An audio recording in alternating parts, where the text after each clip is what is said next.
Merci, Monsieur le Président. Nous sommes évidemment en phase avec le côté essentiel de la culture, mais je voudrais plus spécifiquement intervenir sur le volet citoyenneté qui est compris dans l'intitulé de ce chapitre. Alors, il est vrai que la culture est vectrice de citoyenneté, mais cette dernière ne peut se résumer à ce seul outil.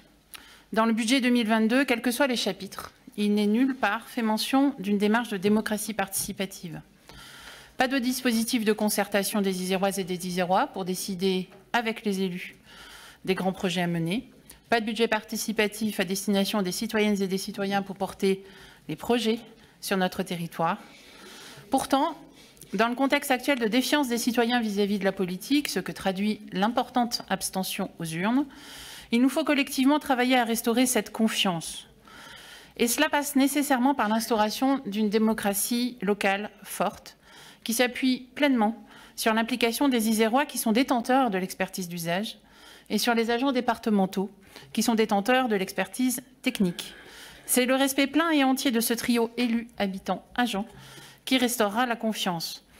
Mais pas de vraie démarche, de démocratie participative sans moyens humains, sans professionnels capables de faire émerger des initiatives chez les habitants de notre territoire, sans moyens financiers pour solliciter des partenaires spécialisés, sans moyens matériels pour motiver les habitants à s'engager sur leur canton.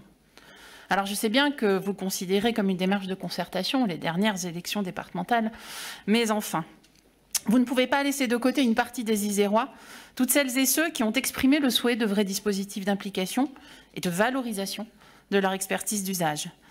Il est toujours pertinent de favoriser l'émergence des dynamiques collectives, de permettre une compréhension de la société pour développer le pouvoir d'agir. C'est aussi de l'éducation populaire. C'est s'intéresser à l'intelligence collective et à toute forme d'horizontalité. Il est la question de la formation des citoyens et de la démocratie au sens large. Alors oui, c'est aussi modifier nos modes de gouvernance. C'est faire de la place aux jeunes et aux femmes. C'est lutter contre l'autocensure sociale.